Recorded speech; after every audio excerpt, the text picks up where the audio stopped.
Donald Trump will be better for the stock market than former Vice President Joe Biden. 45% of Americans say the stock market will go up in a year if President Trump is elected. Just 32% say so for Biden. 25% think it will go down if Trump's elected.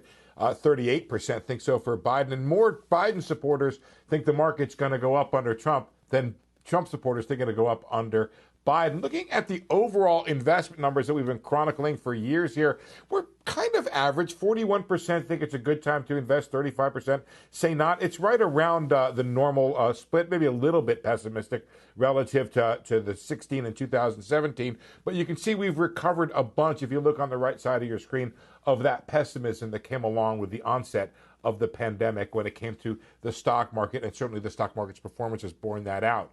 But one concern of the public, very much like the concern of the stock market, is what will happen with stimulus. Looking at the right side of your screen there, 49% think their biggest worry is that the government will spend too little on relief. 39% say too much, and that's a reverse, you can see, of the 2009 crisis when there was more concern about the government spending too much or concern about deficits in the public. So a lot of support for the stimulus. And finally, our top line results, which we've been reporting, former Vice President Joe Biden leading President Trump by 11 points on our overall survey of 800 Americans with a margin of error of 3.5%. And that lead has grown from 5 points to 9 points, and now it's 11 points. David, a lot of ways for the race to still tighten up, but it's a commanding lead for the former vice president.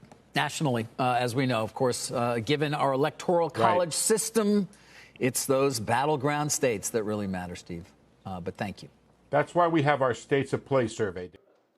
Shepard Smith here. Thanks for watching CNBC on YouTube.